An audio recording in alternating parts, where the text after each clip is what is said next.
ਸਾਰੇ ਭੈਣ ਭਰਾਵਾਂ ਨੂੰ ਜੈ ਮਸੀਹ ਦੀ। ਅੱਜ ਦੇ ਵਚਨ ਦਾ ਮਨਨ ਕਰਨ ਤੋਂ ਪਹਿਲਾਂ ਅਸੀਂ ਪ੍ਰਾਰਥਨਾ ਵਿੱਚ ਜਾਵਾਂਗੇ। ਦਿਆਲੂ ਪ੍ਰਭੂ, ਅਸੀਂ ਤੇਰਾ ਧੰਨਵਾਦ, ਤੇਰੀ ਮਹਿਮਾ, ਤੇਰੀ ਵਡਿਆਈ ਕਰਦੇ ਹਾਂ ਜੋ ਤੂੰ ਸਾਨੂੰ ਪਿਛਲੇ ਦਿਨ ਤੋਂ ਮਸੀਹ ਦੇ ਨਿਆਂ ਆਸਣ ਦੇ ਬਾਰੇ ਸਿੱਖਣ ਦੇ ਲਈ ਮਦਦ ਕਰ ਰਹੇ ਹਾਂ। ਅੱਜ ਜਦੋਂ ਅਸੀਂ ਉਸ ਦੇ ਤੀਸਰੇ ਭਾਗ ਦੇ ਵਿੱਚ ਜਾ ਰਹੇ ਹਾਂ ਤਾਂ ਸਾਨੂੰ ਸਿੱਖਣ ਦੇ ਲਈ ਮਦਦ ਕਰ, ਤਾਂ ਕਿ ਤੇਰੇ ਨਾਮ ਦੀ ਮਹਿਮਾ, ਤੇਰੇ ਨਾਮ ਦੀ ਵਡਿਆਈ ਸਾਡੇ ਜੀਵਨ ਦੇ ਵਿੱਚ ਹੋ ਸਕੇ ਔਰ ਤੇਰਾ ਹੀ ਨਾਮ ਸਾਡੇ ਜੀਵਨ ਦੇ ਵਿੱਚ ਉੱਚਾ ਹੋਵੇ। ਸੁਣਨ ਵਾਲੇ ਨੂੰ ਅਤੇ ਬੋਲਣ ਵਾਲੇ ਨੂੰ ਆਪਣੇ ਆਤਮਾ ਦੀ ਪਰਮੇਸ਼ਰ ਪਿਤਾ ਸਾਮਰਥ ਦੇ ਨਾਲ, ਤੌਫੀਕ ਦੇ ਨਾਲ ਇਸਤੇਮਾਲ ਕਰ, ਤਾਂ ਕਿ ਤੇਰਾ ਨਾਮ ਉੱਚਾ ਹੋ ਸਕੇ ਔਰ ਤੇਰੀ ਆਮਦ ਤੱਕ ਅਸੀਂ ਇਸ ਵਿਸ਼ਵਾਸ ਦੀ ਯੋਗਤਾ ਦੇ ਵਿੱਚ ਬਣੇ ਹੋਏ ਤੇਰੇ ਰਾਜ ਵਿੱਚ ਪਾਏ ਜਾਈਏ। ਇਹ ਸਭ ਕੁਝ ਤੇਰੇ ਹੱਥਾਂ ਵਿੱਚ ਸੌਂਪਦੇ ਹੋਏ ਬੇਨਤੀ ਮਸੀਹ ਯਸੂ ਦੇ ਪਵਿੱਤਰ ਤੇ ਸਮਰਥੀ ਨਾਮ ਚ ਮੰਗਦੇ ਹਾਂ, ਆਮੀਨ। ਪਿਆਰੇ ਅਜ਼ੀਜ਼, ਅਸੀਂ ਲਗਾਤਾਰ ਇਸ ਗੱਲ ਤੋਂ ਪ੍ਰਾਰਥਨਾ ਕਰਦੇ ਆ ਰਹੇ ਹਾਂ ਅਤੇ ਜਿਵੇਂ ਮਨੁੱਖਾਂ ਦੇ ਲਈ ਇੱਕ ਵਾਰ ਮਰਨਾ ਠਹਿਰਾਇਆ ਹੋਇਆ ਹੈ ਅਤੇ ਉਹਦੇ ਪਿੱਛੋਂ ਨਿਆਂ ਹੁੰਦਾ ਹੈ, ਇਹ ਗੱਲ ਅਸੀਂ ਸਿੱਖਦੇ ਆ ਰਹੇ ਹਾਂ ਔਰ ਇਸ ਦਾ ਵਿਸ਼ਾ ਹੈ ਮਸੀਹ ਦਾ ਨਿਆਂ, ਮਸੀਹ ਦਾ ਨਿਆਂ ਆਸਣ। ਔਰ ਅੱਜ ਜੋ ਮੈਂ ਤੀਸਰੇ ਭਾਗ ਦੇ ਵਿੱਚ ਹਾਂ ਤਾਂ ਇਸ ਵਿੱਚ ਪਿੱਛੇ ਅਸੀਂ ਪਹਿਲਾਂ ਜਿਹੜੇ ਹੈਗੇ ਆ 3 ਨਿਆਂ ਦੇਖ ਚੁੱਕੇ ਹਾਂ ਔਰ ਪਿਛਲੇ ਕੱਲ ਅਸੀਂ ਦੇਖਿਆ ਹੈ ਆਪਣੇ ਆਪ ਦੇ ਪਰਖਣ ਦਾ ਨਿਆਂ, ਔਰ ਉਸ ਤੋਂ ਬਾਅਦ ਅੱਜ ਅਸੀਂ ਦੇਖਣ ਜਾ ਰਹੇ ਹਾਂ ਵਿਸ਼ਵਾਸੀਆਂ ਦਾ ਨਿਆਂ। ਵਿਸ਼ਵਾਸੀਆਂ ਦਾ ਨਿਆਂ ਇਹ ਇੱਕ ਵੱਡੀ ਇੰਪੋਰਟੈਂਟ ਗੱਲ ਹੈ ਕਿ ਵਿਸ਼ਵਾਸੀਆਂ ਦਾ ਨਿਆਂ ਪਰਮੇਸ਼ਰ ਪੁੱਤਰ ਸਾਡੇ ਵਿੱਚ ਕਰੇਗਾ। ਪਰਮੇਸ਼ਰ ਪੁੱਤਰ ਸਾਡੇ ਵਿੱਚ ਕਰੇਗਾ। ਮੈਂ ਇਸ ਤੋਂ ਪਹਿਲਾਂ ਕਿ ਅਸੀਂ ਇਸ ਦਾ ਖੁਲਾਸਾ ਕਰੀਏ, ਇਸ ਦੇ ਨਾਲ ਜੁੜੀ ਹੋਈ ਇਸ ਆਇਤ ਨੂੰ ਜੋ ਨਿਆਂ ਦੇ ਨਾਲ ਜੁੜੀ ਹੋਈ ਹੈ, ਉਹ ਹੈ 2 ਕਰੰਥੀਆਂ 5 ਅਧਿਆਏ ਉਸ ਦੀ 10 ਆਇਤ ਦੇ ਉੱਤੇ ਅਸੀਂ ਅੱਜ ਦੇ ਇਸ ਨਿਆਂ ਦੇ ਉੱਤੇ ਗੌਰ ਕਰਾਂਗੇ। ਮੈਂ ਇਸ ਨੂੰ ਆਪ ਦੇ ਲਈ ਪੜ੍ਹ ਰਿਹਾ ਹਾਂ। ਲਿਖਿਆ ਹੈ, ਕਿਉਂ ਜੋ ਅਸਾਂ ਸਭਨਾਂ ਨੇ ਮਸੀਹ ਦੇ ਨਿਆਂ ਆਸਣ ਦੇ ਅੱਗੇ ਪ੍ਰਗਟ ਹੋਣਾ ਹੈ, ਭਾਈ ਹਰੇਕ ਜੋ ਉਹਨੇ ਦੇਹੀ ਵਿੱਚ ਕੀਤਾ, ਭਾਵੇਂ ਬੁਰਾ, ਆਪੋ ਆਪਣੀਆਂ ਕਰਨੀਆਂ ਦੇ ਅਨੁਸਾਰ ਉਹਦਾ ਫਲ ਭੋਗੇਗਾ। ਬਾਈਬਲ ਸਿਖਾਉਂਦੀ ਹੈ ਕਿ ਪਰਮੇਸ਼ਵਰ ਦੇ ਲੋਕਾਂ ਨੂੰ ਇੱਕ ਦਿਨ ਮਸੀਹ ਦੇ ਨਿਆਂ ਸਿੰਘਾਸਣ ਤੇ ਉਹਨਾਂ ਦੇ ਧਰਤੀ ਦੇ ਜੀਵਨਾਂ ਦੇ ਲਈ ਲੇਖਾ ਦੇਣਾ ਹੋਵੇਗਾ। ਜਿੰਨੇ ਵੀ ਮਸੀਹ ਯਸੂ ਦੇ ਵਿੱਚ ਹੈ, ਭਾਵੇਂ ਕਿਸੇ ਵੀ ਆਪਣਾ ਸੰਸਥਾ ਦੇ ਵਿੱਚ ਹੈ, ਭਾਵੇਂ ਕਿਸੇ ਵੀ ਜੀਵਨ ਦੇ ਵਿੱਚ ਜੀਵਨ ਜੀ ਰਹੇ, ਉਹਨਾਂ ਸਭਨਾਂ ਨੂੰ ਮਸੀਹ ਦੇ ਨਿਆਂ ਆਸਣ ਦੇ ਅੱਗੇ ਨਿਆਂ ਦੇਣਾ ਪਵੇਗਾ। ਮੈਨੂੰ ਵੀ ਨਿਆਂ ਦੇਣਾ ਪਏਗਾ, ਉਹਨਾਂ ਨੂੰ ਵੀ ਨਿਆਂ ਦੇਣਾ ਪਏਗਾ। ਅਸੀਂ ਬਚ ਨਹੀਂ ਸਕਦੇ। ਚਾਹੇ ਕਿੱਦਾਂ ਦਾ ਵੀ ਅਸੀਂ ਕੰਮ ਕੀਤਾ ਹੈ, ਉਸ ਦਾ ਨਿਆਂ ਸਾਨੂੰ ਦੇਣਾ ਹੀ ਪਵੇਗਾ। ਅਸੀਂ ਸਾਡੇ ਆਪਣੇ ਕੰਮਾਂ ਅਤੇ ਕਿਰਿਆਵਾਂ ਦੇ ਰਾਹੀਂ ਬਚਾਏ ਜਾਂ ਪਰਮੇਸ਼ਵਰ ਦੇ ਨਾਲ ਸਹੀ ਨਹੀਂ ਕੀਤੇ ਜਾਂਦੇ ਹਾਂ, ਅਸੀਂ ਪਰਮੇਸ਼ਵਰ ਦੀ ਕਿਰਪਾ ਅਤੇ ਮਸੀਹ ਵਿੱਚ ਸਾਡੇ ਜੀਵਨ ਸਮਰਪਣ ਕਰਨ ਵਾਲੇ ਵਿਸ਼ਵਾਸ ਦੇ ਰਾਹੀਂ ਬਚਾਏ ਜਾਂਦੇ ਹਾਂ। ਜਿਹਦੇ ਰਾਹੀਂ ਅਸੀਂ ਬਚਾਏ ਜਾਂਦੇ ਹਾਂ, ਉਹਦਾ ਨਿਆਂ। ਉਹ ਕਿੱਦਾਂ? ਜਦੋਂ ਅਸੀਂ ਅਫਸੀਆਂ ਦੀ ਪੁਸਤਕ ਉਸ ਦਾ 2 ਅਧਿਆਏ ਉਸ ਦੀ 8 ਅਤੇ 9 ਆਇਤ ਪੜ੍ਹਦੇ ਹਾਂ ਤਾਂ ਉਸ ਦੇ ਵਿੱਚ ਵਿਸ਼ਵਾਸੀਆਂ ਦੇ ਲਈ ਇਸ ਤਰ੍ਹਾਂ ਲਿਖਿਆ ਹੋਇਆ ਹੈ। ਮੈਂ ਆਪ ਦੇ ਲਈ ਪੜ੍ਹ ਰਿਹਾ ਹਾਂ 8 ਅਤੇ ਕਿਉਂ ਜੋ ਤੁਸੀਂ ਕਿਰਪਾ ਤੋਂ ਨੇਚਾ ਦੇ ਰਾਹੀਂ ਬਚਾਏ ਗਏ ਅਤੇ ਤੁਹਾਡੀ ਵੱਲੋਂ ਨਹੀਂ, ਇਹ ਪਰਮੇਸ਼ਰ ਦੀ ਬਖਸ਼ਿਸ਼ ਹੈ। ਇਹ ਕਰਨੀਆਂ ਤੋਂ ਨਹੀਂ, ਅਜਿਹਾ ਨਾ ਹੋਵੇ ਕੋਈ ਘਮੰਡ ਕਰੇ, ਜਿਵੇਂ ਅਸੀਂ ਪੜ੍ਹ ਚੁੱਕੇ ਹਾਂ। ਔਰ ਉਸ ਤੋਂ ਅੱਗੇ ਮੈਂ ਇੱਕ ਵਚਨ ਹੋਰ ਪੜ੍ਹਨਾ ਚਾਹਾਂਗਾ, ਤੀਤੁਸ ਦੀ ਪੁਸਤਕ ਉਸ ਦਾ 3 ਅਧਿਆਏ ਉਸ ਦੀ 5 ਆਇਤ। ਇੱਥੇ ਇਸ ਤਰ੍ਹਾਂ ਲਿਖਿਆ ਹੋਇਆ ਹੈ, ਤੀਤੁਸ ਦੀ ਪੁਸਤਕ ਕਹਿੰਦਾ ਹੈ, ਤਾਂ ਉਸ ਨੇ ਉਹਨਾਂ ਧਰਮ ਦੇ ਕਰਮਾਂ ਕਰਕੇ ਨਹੀਂ ਜੋ ਅਸਾਂ ਕੀਤੇ, ਸਗੋਂ ਆਪਣੇ ਰਹਿਮ ਦੇ ਅਨੁਸਾਰ ਨਵੇਂ ਜਨਮ ਦੇ ਇਸ਼ਨਾਨ ਅਤੇ ਪਵਿੱਤਰ ਆਤਮਾ ਦੇ ਨਵੇਂ ਬਣਾਉਣ ਦੇ ਵਸੀਲੇ ਨਾਲ ਸਾਨੂੰ ਬਚਾਇਆ। ਫਿਰ ਇੱਕ ਵਾਰ ਮੈਂ ਇਸ ਗੱਲ ਨੂੰ ਤੁਹਾਡੇ ਅੱਗੇ ਦੱਸ ਰਿਹਾ ਹਾਂ। ਕਹਿੰਦਾ ਹੈ ਕਰਮਾਂ ਦੇ ਨਾਲ ਨਹੀਂ, ਕਾਹਦੇ ਨਾਲ? ਸਗੋਂ ਉਸ ਰਹਿਮ ਦੇ ਅਨੁਸਾਰ ਨਵੇਂ ਜਨਮ ਦੇ ਇਸ਼ਨਾਨ, ਨਵੇਂ ਜਨਮ ਦੇ। ਜੇ ਨਵਾਂ ਜਨਮ ਸਾਡਾ ਨਹੀਂ ਹੋਇਆ ਹੈ ਤਾਂ ਅਸੀਂ ਉਸ ਨਿਆਂ ਦੇ ਵਿੱਚ ਨਹੀਂ, ਵਿਸ਼ਵਾਸੀਆਂ ਦੇ ਨਿਆਂ ਦੇ ਵਿੱਚ। ਜੇ ਸਾਡਾ ਨਵਾਂ ਜਨਮ ਹੋ ਗਿਆ ਹੈ, ਅਸੀਂ ਪ੍ਰਭੂ ਯਿਸੂ ਮਸੀਹ ਨੂੰ ਆਪਣਾ ਮੁਕਤੀ ਦਾਤਾ ਆਪਣੇ ਦਿਲ ਤੋਂ, ਜਿਵੇਂ ਮੈਂ ਪਿੱਛੇ ਦੱਸ ਦਿੱਤਾ, ਮੂੰਹ ਦੇ ਨਾਲ ਇਕਰਾਰ ਕਰਕੇ ਦਿਲ ਤੋਂ ਵਿਸ਼ਵਾਸ ਕਰ ਲਿਆ ਕਿ ਯਿਸੂ ਮਸੀਹ ਹੀ ਪ੍ਰਭੂ ਹੈ, ਮੇਰੇ ਲਈ ਮਾਰਿਆ ਗਿਆ, ਕੱਢਿਆ ਗਿਆ ਅਤੇ ਤੀਸਰੇ ਦਿਨ ਜੀ ਉੱਠਿਆ, ਹੁਣ ਉਹ ਮੇਰਾ ਪ੍ਰਭੂ ਹੈ। ਮੈਂ ਵਿਸ਼ਵਾਸ ਕਰਦਾ ਹਾਂ ਤਾਂ ਮੈਂ ਨਵੇਂ ਜਨਮ ਦੇ ਰਾਹੀਂ ਪ੍ਰਭੂ ਯਿਸੂ ਮਸੀਹ ਦਾ ਚੇਲਾ, ਵਿਸ਼ਵਾਸੀ। ਫਿਰ ਮੇਰਾ ਨਿਆਂ ਮਸੀਹ ਦੇ ਉਸ ਨਿਆਂ ਆਸਨ ਦੇ ਅੱਗੇ ਮੇਰੇ ਵਿਸ਼ਵਾਸ ਦੇ ਜੀਵਨ ਦੇ ਅਨੁਸਾਰ ਹੋਵੇਗਾ, ਜੋ ਮੈਂ ਵਿਸ਼ਵਾਸ ਦੇ ਵਿੱਚ ਬਤੀਤ ਕਰ ਰਿਹਾ, ਗੁਜ਼ਰ ਕਰ ਰਿਹਾ। ਇਸੇ ਕਰਕੇ ਉਹ ਕਹਿੰਦਾ ਹੈ ਅਸਾਂ ਸਭਨਾਂ ਨੇ ਮਸੀਹ ਦੇ ਨਿਆਂ ਆਸਨ ਦੇ ਅੱਗੇ ਪ੍ਰਗਟ ਹੋਣਾ ਹੈ, ਭਾਈ ਹਰੇਕ ਜੋ ਉਸ ਨੇ ਦੇਹੀ ਵਿੱਚ ਕੀਤਾ, ਭਾਵੇਂ ਬੁਰਾ ਆਪੋ ਆਪਣੀਆਂ ਕਰਨੀਆਂ, ਦੇਹੀ ਦੇ ਅਨੁਸਾਰ। ਵਿਸ਼ਵਾਸੀ ਜਦੋਂ ਜੀਵਨ ਬਤੀਤ ਕਰਦੇ ਆ, ਦੇਹ ਦੇ ਵਿੱਚ ਕਰਦੇ ਆ, ਤੇ ਉਸ ਦੇਹੀ ਦੇ ਵਿੱਚ ਕੀ ਉਸ ਯਿਸੂ ਮਸੀਹ ਦੇ ਸੁਭਾਅ ਦੇ ਅਨੁਸਾਰ ਆਪਣੇ ਜੀਵਨ ਨੂੰ ਬਤੀਤ ਕਰ ਰਹੇ ਆ ਜਾਂ ਨਹੀਂ, ਉਹਦੇ ਅਨੁਸਾਰ ਸਾਡਾ ਜਿਹੜਾ ਹੈ ਨਿਆਂ ਹੋਣਾ ਹੈ। ਔਰ ਅਸੀਂ ਇਹ ਵੀ ਕਹਿੰਦੇ ਆ ਅਤੇ ਉਸ ਦੇ ਉਦੇਸ਼ ਦੀ ਪੂਰਤੀ ਕਰ ਸਕਦੇ ਹਾਂ। ਵਿਸ਼ਵਾਸੀਆਂ ਦੇ ਨਿਆਂ ਦੇ ਸੰਬੰਧ ਵਿੱਚ ਮਨ ਵਿੱਚ ਰੱਖੇ ਜਾਣ ਦਾ ਜੋ ਤੱਥ ਹੈ ਜਾਂ ਕੋਈ ਵੀ ਕਾਰਜ ਹੈ, ਉਸ ਸਭ ਦਾ ਨਿਆਂ ਸਾਡੇ ਸਭਨਾਂ ਦੇ ਵਿੱਚ ਹੋਣਾ ਹੈ। ਨੰਬਰ 1 ਅਸੀਂ ਦੇਖਦੇ ਹਾਂ ਵਿਸ਼ਵਾਸੀਆਂ ਦੇ ਨਿਆਂ ਦੇ ਵਿੱਚ ਸਾਰੇ ਮਸੀਹੀ ਨਿਆਂ ਦੇ ਅਧੀਨ ਹੋਣਗੇ, ਕੋਈ ਛੋਟਾ ਜਾਂ ਬੜਾ ਨਹੀਂ, ਕੋਈ ਛੋਟਾ ਜਾਂ ਬੜਾ ਨਹੀਂ। ਜਦੋਂ ਸਾਡਾ ਸਭਨਾਂ ਦਾ ਨਿਆਂ ਹੋਣਾ ਹੈ ਤਾਂ ਕੋਈ ਛੋਟਾ ਵੱਡਾ ਨਹੀਂ ਹੋਵੇ।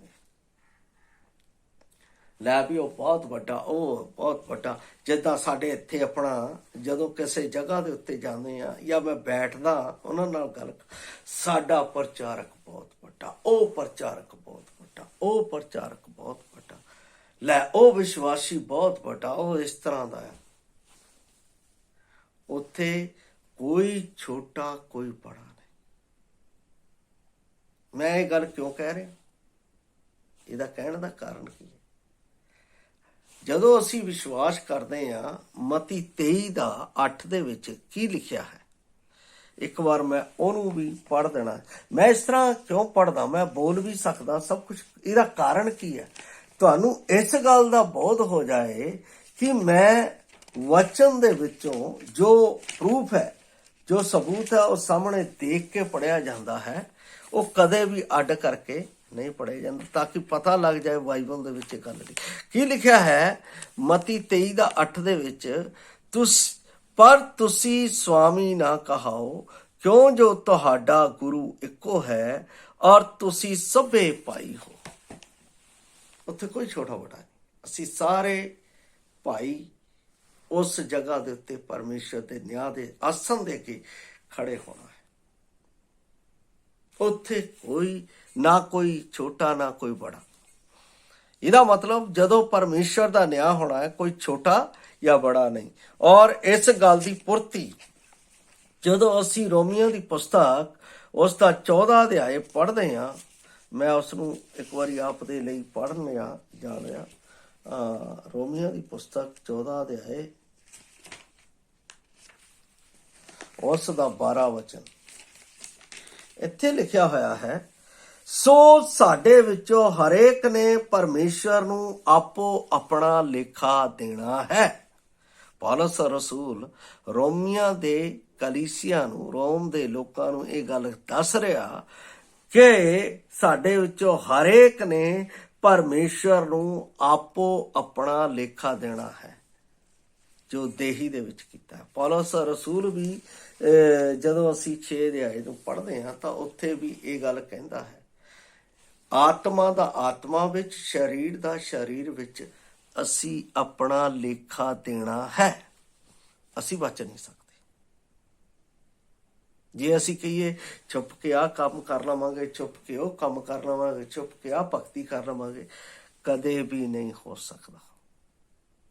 ਇਸ ਲਈ ਪਰਮੇਸ਼ਵਰ ਦੇ ਅੱਗੇ ਅਸੀਂ ਹਰ ਇੱਕ ਨੇ ਲੇਖਾ ਦੇਣਾ ਹੈ। ਦੂਸਰਾ ਅਸੀਂ ਦੇਖਦੇ ਹਾਂ ਪਹਿਲਾ ਕੁਰਿੰਥੀਆਂ 3 ਅਧਿਆਏ ਉਸ ਦੀ 12 ਤੋਂ 15 ਵੀ ਮੈਂ ਆਪ ਦੇ ਲਈ ਪੜ੍ਹ ਰਿਹਾ। ਇਸ ਖੰਡ ਨੂੰ ਮੈਂ ਅਕਸਰ ਕਈ ਵਾਰ ਪ੍ਰਚਾਰ ਦੇ ਵਿੱਚ ਬੋਲ ਚੁੱਕਾ ਹਾਂ। 12 ਤੋਂ ਲੈ ਕੇ 15 ਤੱਕ ਇੱਥੇ ਇਸ ਤਰ੍ਹਾਂ ਲਿਖਿਆ ਹੈ, ਪਰ ਜੇ ਕੋਈ ਇਸ ਨੀਂਹ ਉੱਤੇ ਸੋਨੇ ਚਾਂਦੀ ਜਾਂ ਬਹੁਮੁੱਲੇ ਪੱਥਰਾਂ ਜਾਂ ਲੱਕੜੀ ਘਾਹ ਅਤੇ ਭੋਂ ਦੀ ਉਸਾਰੀ ਕਰੇ ਤਾਂ ਹਰੇਕ ਦਾ ਕੰਮ ਪ੍ਰਗਟ ਹੋਵੇਗਾ, ਕਿਉਂ ਜੋ ਉਹ ਦਿਨ ਉਸ ਨੂੰ ਉਘਾੜ ਦੇਵੇਗਾ। ਇਸ ਲਈ ਜੋ ਉਹ ਅੱਗ ਦੇ ਨਾਲ ਪ੍ਰਕਾਸ਼ ਹੁੰਦਾ ਹੈ ਅਤੇ ਅੱਗ ਆਪੋ ਹਰੇਕ ਦਾ ਕੰਮ ਪਰਖ ਦੇਵੇਗੀ ਭਈ ਉਹ ਕਿਸ ਪ੍ਰਕਾਰ ਦਾ ਹੈ। ਜੇ ਕਿਸੇ ਦਾ ਕੰਮ ਜਿਹੜਾ ਉਹਨੇ ਬਣਾਇਆ ਸੀ ਟਿਕਿਆ ਰਹੇਗਾ ਤਾਂ ਉਹ ਬਦਲਾ ਮਿਲੇਗਾ। ਜੇ ਕਿਸੇ ਦਾ ਕੰਮ ਸੜ ਜਾਵੇ ਤਾਂ ਉਹਦੀ ਹਾਨੀ ਹੋ ਜਾਵੇਗੀ, ਪਰ ਉਹ ਆਪ ਤਾਂ ਬਚ ਜਾਵੇਗਾ, ਪਰ ਸੜਦਿਆਂ ਸੋਨੇ ਚਾਂਦੀ ਘਾਹ ਫੂਸ ਸਭ ਦਾ ਇੱਥੇ ਜ਼ਿਕਰ ਕੀਤਾ ਗਿਆ ਹੈ। ਇਹ ਬੜੀ ਇੰਪੋਰਟੈਂਟ ਗੱਲ ਹੈ। ਮੇਰੇ ਪਿਆਰੇ ਅਸੀਸ, ਜਦੋਂ ਅਸੀਂ ਇਸ ਵਚਨ ਨੂੰ ਪੜ੍ਹਦੇ ਹਾਂ, ਇਸ ਵਚਨ ਦੇ ਉੱਤੇ ਧਿਆਨ ਕਰਦੇ ਹਾਂ, ਇਸ ਗੱਲ ਦਾ ਪਤਾ ਲੱਗਦਾ ਹੈ ਕਿ ਸਾਡਾ ਨਿਆਂ ਉਸ ਬਲਦੀ ਹੋਈ ਅੱਗ, ਇਹ ਪਰਮੇਸ਼ਰ ਦਾ ਵਚਨ ਇੱਕ ਬਲਦੀ ਹੋਈ ਅੱਗ ਹੈ, ਉਸ ਦੇ ਵਿੱਚੋਂ। ਪਰ ਮੈਂ ਇੱਕ ਗੱਲ ਦਾ ਧਿਆਨ ਉੱਥੇ ਵੀ ਜਾਂਦਾ ਹਾਂ, ਜਿਸ ਵੇਲੇ ਮੈਂ ਯਾਦ ਕਰਦਾ ਸ਼ਦਰਕ, ਮੇਸ਼ਕ, ਅਬੇਦਨਗੋ, ਦਾਨੀਅਲ, ਜਦੋਂ ਵਿਅਕਤੀ ਉਸ ਬਲਦੇ ਹੋਏ ਭੱਠੇ ਦੇ ਵਿੱਚ ਸੁੱਟੇ ਗਏ, ਉਹਨਾਂ ਨੂੰ ਹਾਨੀ ਤੱਕ ਨਹੀਂ। ਕਿਉਂ ਨਹੀਂ? ਕਿਉਂਕਿ ਉਹ ਪਰਮੇਸ਼ਵਰ ਦੇ ਪ੍ਰਤੀ, ਪਰਮੇਸ਼ਵਰ ਦੀ ਵਿਸ਼ਵਾਸ ਦੇ ਪ੍ਰਤੀ ਅਤੇ ਉਸ ਦੇ ਕਾਰਜ ਦੇ ਪ੍ਰਤੀ ਵਫਾਦਾਰ ਰਹੇ। ਇਸ ਲਈ ਉਹਨਾਂ ਨੂੰ ਕੋਈ ਹਾਨੀ ਨਹੀਂ ਹੋਈ। ਇੱਥੇ ਲਿਖਿਆ ਹੈ ਉਹ ਬਚ ਜਾਣਗੇ ਪਰ ਹਾਨੀ ਉਠਾਉਣਗੇ। ਉਹ ਕਿਹੜੇ? ਜਿਹੜੇ ਵਿਸ਼ਵਾਸ ਦੇ ਵਿੱਚ ਹੋ ਕੇ ਵੀ ਲੂਤ ਦੀ ਪਤਨੀ ਦੀ ਤਰ੍ਹਾਂ ਪਿੱਛੇ ਦੇਖਦੇ ਆ। ਪਿੱਛੇ ਦੇਖਣਾ ਮਤਲਬ ਕਿ ਸੰਸਾਰ ਦੇ ਨਾਲ ਮਿਲ ਕੇ ਵੀ ਚੱਲਣਾ ਅਤੇ ਮਸੀਹ ਦੇ ਨਾਲ ਵੀ ਚੱਲਣਾ। ਉਹਦਾ ਨਿਆਂ ਇਸ ਜਗ੍ਹਾ ਦੇ ਉੱਤੇ ਬਾਈਬਲ ਸਾਫ਼ ਦੱਸਦੀ ਹੈ, ਵਿਸ਼ਵਾਸੀਆਂ ਦਾ ਪਰਮੇਸ਼ਵਰ ਦੇ ਸਾਹਮਣੇ ਹੋਏਗਾ। ਅਸੀਂ ਬਚ ਨਹੀਂ ਸਕਦੇ। ਚਾਹੇ ਪ੍ਰਚਾਰਕ ਹੈ, ਚਾਹੇ ਵਿਸ਼ਵਾਸੀ ਹੈ, ਚਾਹੇ ਕਿੰਨੇ ਵੀ ਵੱਡੇ ਦਾ ਅਹੁਦੇ ਦਾ ਬੰਦਾ ਹੈ, ਉਸ ਸਭ ਦਾ ਨਿਆਂ ਮਸੀਹ ਦੇ ਨਿਆਂ ਆਸਣ ਦੇ ਸਾਹਮਣੇ ਹੋਵੇਗਾ, ਉਸ ਦੇ ਵਿਸ਼ਵਾਸ ਅਤੇ ਉਸ ਦੀਆਂ ਕਰਨੀਆਂ ਦੇ ਅਨੁਸਾਰ ਜੋ ਦੇਹ ਦੇ ਵਿੱਚ ਕੀਤੀਆਂ। ਇਸ ਲਈ ਬਾਈਬਲ 'ਚ ਲਿਖਿਆ, ਹਾਏ ਉਸ ਮਨੁੱਖ ਉੱਤੇ ਜਿਸ ਦੇ ਕਾਰਨ ਇਹ ਠੋਕਰਾਂ ਦੀ, ਜੇ ਉਹਦਾ ਜਨਮ ਹੀ ਨਾ ਹੁੰਦਾ। ਕਿਉਂ ਪ੍ਰਭੂ ਨੂੰ ਇਹ ਗੱਲ ਕਹਿਣੀ ਪਈ? ਕਾਹਤੇ ਕਹਿਣੀ ਪਈ? ਪ੍ਰਭੂ ਦੇ ਚੁਣੇ ਜਾਣ ਤੋਂ ਬਾਅਦ ਵੀ, ਪ੍ਰਭੂ ਦੇ ਉੱਤੇ ਵਿਸ਼ਵਾਸ ਕੀਤੇ ਜਾਣ ਤੋਂ ਬਾਅਦ ਵੀ ਸਾਡਾ ਮਨ ਫੇਰ ਕਿਸੇ ਲਾਲਚ ਦੇ ਵਿੱਚ, ਫੇਰ ਕਿਸੇ ਈਰਸ਼ ਨਿੰਦਾ ਦੇ ਵਿੱਚ, ਫੇਰ ਕਿਸੇ ਬੁਰਾਈ ਦੇ ਵਿੱਚ, ਫੇਰ ਕਿਸੇ, ਜੋ ਅਸੀਂ ਇਸ ਜੀਵ ਤੋਂ ਵੀ ਇੱਕ ਸ਼ਬਦ ਕੱਢਦੇ ਹਾਂ ਨਾ, ਇਹਦਾ ਵੀ ਨਿਆਂ ਹੋ। ਅਸੀਂ ਬਚ ਨਹੀਂ ਸਕਦੇ। ਬਾਈਬਲ ਮੇਰੇ ਸਾਹਮਣੇ ਪਈ ਹੈ, ਇਸ ਨੂੰ ਬੜੇ ਧਿਆਨ ਦੇ ਨਾਲ ਸਿੱਖਣਾ ਹੈ ਕਿਸੇ ਵਿਅਕਤੀ ਨੇ। ਮੈਂ ਅਕਸਰ ਆਪਣੇ ਇੱਥੇ ਲੋਕਾਂ ਦੇ ਵਿੱਚ ਕਹਿੰਦਾ ਹਾਂ, ਮੈਨੂੰ ਫੋਲੋ ਨਾ ਕਰੋ, ਵਚਨ ਨੂੰ ਫੋਲੋ ਕਰੋ। ਮੈਂ ਵੀ ਵਚਨ ਨੂੰ ਫੋਲੋ ਕਰਦਾ। ਜੇ ਤੁਸੀਂ ਇਸ ਵਚਨ ਨੂੰ ਫੋਲੋ ਕਰੋਗੇ ਤਾਂ ਕਦੇ ਠੋਕਰ ਨਹੀਂ। ਜੇ ਕਿਸੇ ਵਿਅਕਤੀ ਦੇ ਨਾਮ ਨੂੰ ਫੋਲੋ ਕਰੋਗੇ, ਹੋ ਸਕਦਾ ਉਹ ਵੀ ਡਿੱਗ ਜਾਏ।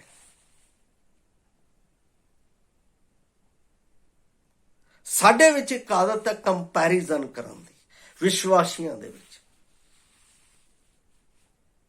ਚੇਲੇ ਵੀ ਇਹ ਕੰਪੈਰੀਜ਼ਨ ਕਰ ਰਹੇ ਸੀ। ਪ੍ਰਭੂ ਯਿਸੂ ਮਸੀਹ ਨੇ ਉੱਥੇ ਗੱਲਾਂ ਹੀ ਖਤਮ ਕਰ ਦਿੱਤੀ ਉਹਨਾਂ ਦੀ ਕੰਪੈਰੀਜ਼ਨ। ਉਹਨਾਂ ਨੂੰ ਕਿਹਾ, ਤੁਹਾਡੇ ਵਿੱਚ ਬੜਾ ਉਹ ਹੋਵੇਗਾ ਜਿਹੜਾ ਸਭ ਦਾ ਦਾਸ ਬਣੇਗਾ। ਦਾਸ ਬਣਨ ਦੀ ਸਾਡੇ 'ਚ ਖੂਬੀ ਨਹੀਂ ਹੈ। ਅਸੀਂ ਵਚਨ ਨੂੰ ਸੁਣਾਉਣਾ ਮੰਗਦੇ ਹਾਂ, ਪਰ ਵਚਨ ਸੁਣਾਉਣ ਤੋਂ ਪਹਿਲਾਂ ਦਾਸ ਬਣੋ। ਦਾਸ ਦਾ ਮਤਲਬ ਕੀ ਹੈ? ਨੀਵੇਂ ਹੋਣਾ, ਨਮਰ ਹੋਣਾ, ਦੀਨ ਹੋਣਾ। ਜਦ ਤੱਕ ਇਹ ਅਵਸਥਾ ਸਾਡੇ ਵਿੱਚ ਨਹੀਂ ਹੈ ਤਾਂ ਅਸੀਂ ਕਦੇ ਵੀ ਉਸ ਗੱਲ ਤੋਂ ਜਿਹੜੀ ਮੇਰੇ ਵਿੱਚ ਹੈ, ਇਹਦਾ ਮਤਲਬ ਕਈ ਵਿਸ਼ਵਾਸੀ ਜਾਂ ਕਈ ਵਿਅਕਤੀ ਜਾਂ ਕਈ ਪ੍ਰਚਾਰਕ, ਉਹਨਾਂ ਦੇ ਵਿੱਚ ਇੱਕ ਈਗੋ ਹੁੰਦੀ ਹੈ। ਮੈਂ ਕਹਿੰਦਾ ਹਾਂ ਉਹ ਪਰਮੇਸ਼ਵਰ ਦੇ ਵਚਨ ਦੇ ਨਾਲ ਹੋਣੀ ਚਾਹੀਦੀ ਹੈ। ਪਰਮੇਸ਼ਵਰ ਦੇ ਵਚਨ ਨਾਲ ਅਣਖਿਓ। ਮੇਰਾ ਪ੍ਰਭੂ ਜਦੋਂ ਇਸ ਦੁਨੀਆ ਦੇ ਵਿੱਚ ਆਇਆ ਸੀ, ਉਹ ਕਿਸੇ ਨਬੀ ਦੇ ਪ੍ਰਤੀ, ਨਬੀ ਦੇ ਨਾਲ ਅਣਖੀ ਨਹੀਂ ਸੀ, ਜਾਂ ਉਸ ਸਮੇਂ ਦੇ ਬਹੁਤ ਵੱਡੇ ਫਿਲਾਸਫਰ ਸੀ, ਉਹਨਾਂ ਦੇ ਨਾਲ ਅਣਖੀ ਨਹੀਂ ਸੀ। ਉਹ ਪਰਮੇਸ਼ਵਰ, ਬਾਈਬਲ ਦੇ ਵਿੱਚ ਬਾਰ-ਬਾਰ ਪਰਮੇਸ਼ਵਰ ਪਿਤਾ ਦੀ ਗੱਲ ਕਰਦਾ ਸੀ ਅਤੇ ਉਸ ਦੇ ਨਾਲ ਹੀ ਅਣਖੀ ਸੀ। ਕਿਉਂਕਿ ਜਦੋਂ ਅਸੀਂ ਮੰਦਿਰ ਦੇ ਵਿੱਚ ਦੇਖਦੇ ਹਾਂ, ਉਹ ਮੰਦਿਰ ਦੇ ਵਿੱਚ ਜਾਂਦਾ ਹੈ, ਜਗ੍ਹਾ ਜਗ੍ਹਾ ਕਈ ਚੀਜ਼ਾਂ ਨੂੰ ਪਈਆਂ ਹੋਈਆਂ ਦਿਖਦਾ, ਜਿਹੜੀਆਂ ਕਿ ਉਸ ਸਮੇਂ ਦੇ ਸ਼ਰ੍ਹਾ ਦੇ ਅਨੁਸਾਰ ਗਲਤ ਸੀ। ਕਿਉਂਕਿ ਸ਼ਰ੍ਹਾ ਦੇ ਟਾਈਮ ਦੇ ਵਿੱਚ ਜਗ੍ਹਾ ਜਗ੍ਹਾ ਦੁਕਾਨਾਂ ਸਜੀਆਂ ਹੋਈਆਂ ਸੀ। ਕਿਉਂਕਿ ਜਿੰਨੇ ਵੀ ਯਹੂਦੀ ਬਾਹਰੋਂ ਜਾਂ ਦੂਰੋਂ ਪ੍ਰਦੇਸ਼ ਦੇ ਵਿੱਚ ਆਉਂਦੇ ਸੀ, ਉਹਨਾਂ ਨੂੰ ਉਸ ਜਗ੍ਹਾ ਦੇ ਉੱਤੇ ਸ਼ਕੇਲ ਦੇਣੇ ਪੈਂਦੇ ਸੀ। ਔਰ ਜਿਸ ਕੰਟਰੀ ਦੇ ਵਿੱਚ ਉੱਥੇ ਸ਼ਕੇਲ ਮਿਲਦੇ, ਉੱਥੋਂ ਆਪਣੀ ਕਰੰਸੀ ਦੇ ਨਾਲ ਚੇਂਜ ਕਰਕੇ ਸ਼ਕੇਲ ਖਰੀਦਦੇ ਸੀ ਤੇ ਉਹਨਾਂ ਨਾਲ ਫਿਰ ਉਸ ਜਗ੍ਹਾ ਦੇ ਉੱਤੇ ਮੇਮਨੇ, ਕਬੂਤਰ ਅਤੇ ਕਈ ਚੀਜ਼ਾਂ ਉੱਥੇ ਜਾ ਕੇ ਬਲੀ ਦੇ ਲਈ ਉਹਨਾਂ ਨੂੰ ਲੈਣੀਆਂ ਪੈਂਦੀਆਂ ਸੀ। ਜਦੋਂ ਉਹ ਆਪਣਾ ਉੱਥੇ ਲੈਂਦੇ ਸੀ ਤਾਂ ਕੋਈ ਕਾਣਾ ਦੇ ਦਿੰਦਾ, ਕੋਈ ਕਿਸ ਤਰ੍ਹਾਂ ਦਾ ਦੇ ਦਿੰਦਾ, ਜਾ ਕੇ ਉੱਥੇ ਚੜਾ ਦੋ, ਕੋਈ ਫਰਕ ਨਹੀਂ। ਗਲਤ ਪਰਮੇਸ਼ਵਰ ਦੀ ਵਿਵਸਥਾ ਨੂੰ ਉਸ ਜਗ੍ਹਾ ਦੇ ਉੱਤੇ ਗਲਤ ਤਰੀਕੇ ਦੇ ਨਾਲ ਪ੍ਰਚਾਰ ਹੁੰਦੇ ਵੇਖ ਕੇ ਪ੍ਰਭੂ ਯਿਸੂ ਮਸੀਹ ਨੇ ਉਸ ਜਗ੍ਹਾ ਨੂੰ ਹਿਲਾ ਦਿੱਤਾ ਅਤੇ ਉਹਨੇ ਇੱਕੋ ਹੀ ਗੱਲ ਕਹੀ, ਮੇਰੇ ਪਿਤਾ ਦੇ ਘਰ ਨੂੰ ਡਾਕੂਆਂ ਦੀ ਖੋਹ ਨਾ ਬਣਾਓ।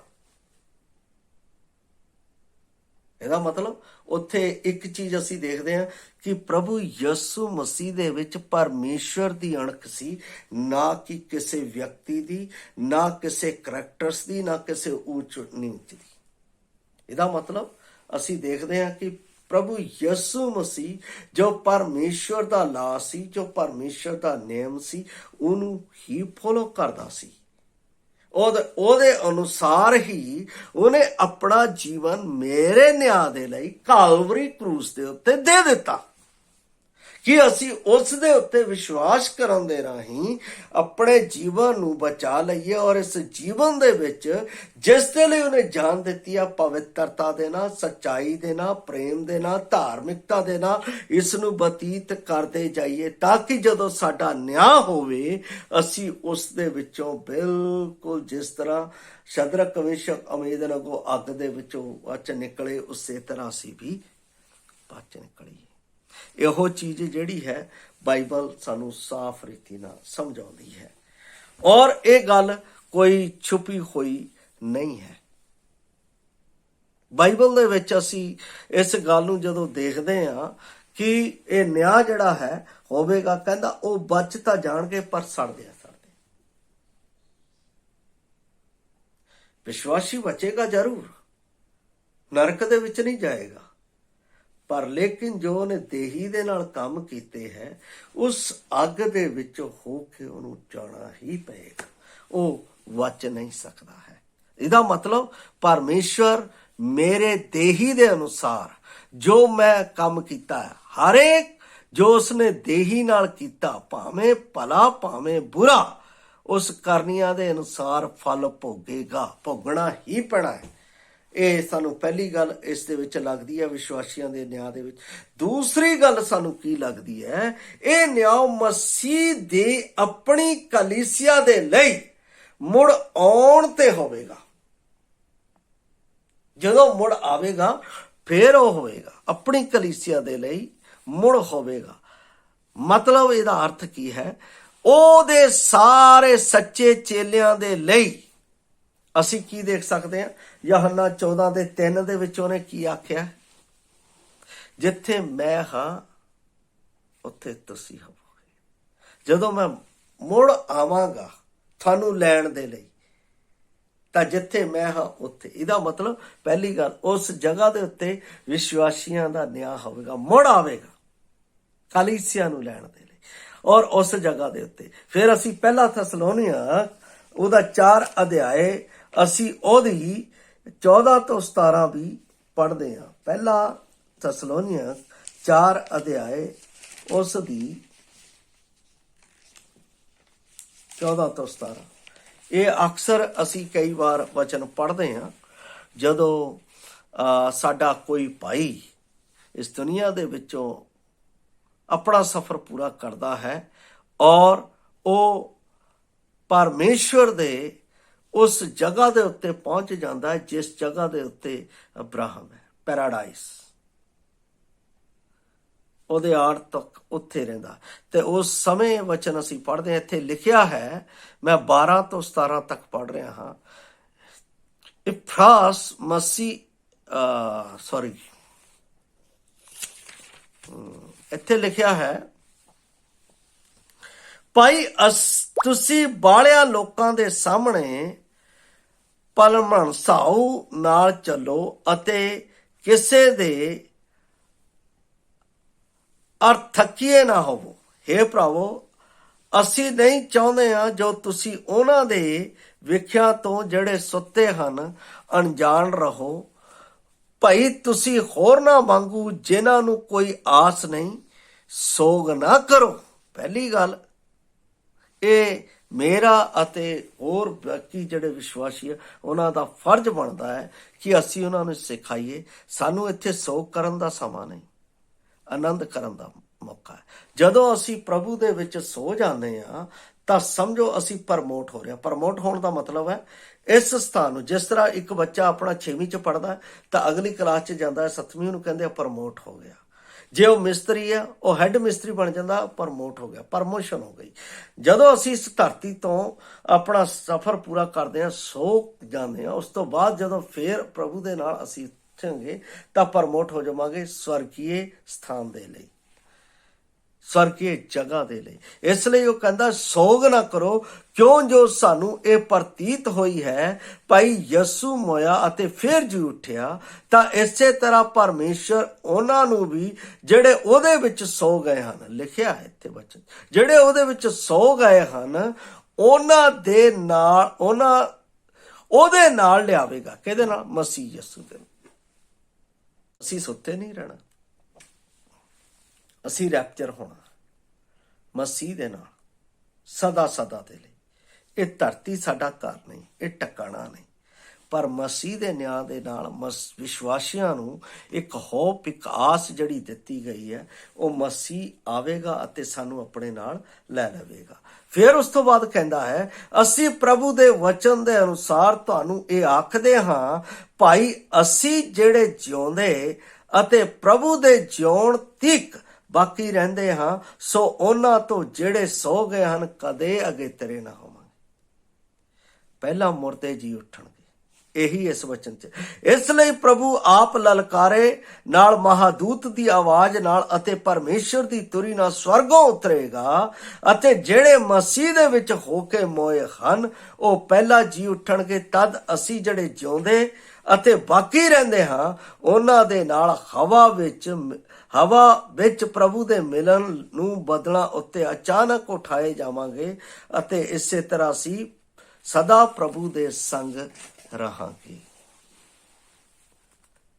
ਇਹਦਾ ਮਤਲਬ ਇੱਥੇ ਜਿਹੜੀ ਦੂਸਰੀ ਗੱਲ ਹੈ, ਇਹ ਨਿਆਂ ਮਸੀਹ ਦੇ ਆਪਣੀ ਕਲੀਸਿਆ ਦੇ ਲਈ ਮੁੜ ਆਉਣ ਤੇ ਹੋਵੇਗਾ। ਜਦੋਂ ਮੁੜ ਆਵੇਗਾ ਫਿਰ ਸਾਡਾ ਨਿਆਂ ਹੋਵੇਗਾ। ਜੋ ਅਸੀਂ ਦੇਹ ਦੇ ਨਾਲ ਕੀਤਾ ਹੈ। ਇਹਦਾ ਮਤਲਬ ਪਰਮੇਸ਼ਰ ਦਾ ਵਚਨ ਇਹ ਸਾਨੂੰ ਸਾਫ਼ ਰੀਤੀ ਨਾਲ ਸਿਖਾਉਂਦਾ ਹੈ। ਮੈਂ ਇੱਥੇ ਹੀ ਵਿਰਾਮ ਕਰਾਂਗਾ। ਕੱਲ ਫਿਰ ਆਪ ਦੇ ਨਾਲ ਵਿਸ਼ਵਾਸੀਆਂ ਦੇ ਨਿਆਂ ਦੇ ਉੱਤੇ ਇਸ ਵਚਨ ਦੇ ਖੁਲਾਸੇ ਦੇ ਲਈ ਆਪ ਦੇ ਨਾਲ ਰੂਬਰੂ ਇਸ ਵਚਨ ਦੇ ਵਿੱਚੋਂ ਸਿੱਖਾਂਗੇ। ਉਦੋਂ ਤੱਕ ਦੇ ਲਈ ਮੈਂ ਆਪ ਤੋਂ ਅਲਵਿਦਾ ਕਰਦਾ ਹਾਂ। ਪ੍ਰਭੂ ਆਪ ਨੂੰ ਆਸ਼ੀਸ਼ ਦੇਵੇ, ਇਸ ਵਚਨ ਦੇ ਨਾਲ ਸਿੱਖਣ ਦੇ ਵਿੱਚ ਆਪ ਦੀ ਸਹਾਇਤਾ ਕਰੇ। ਜੈ ਮਸੀਹ ਦੀ। ਮਾਰਾਨਾ।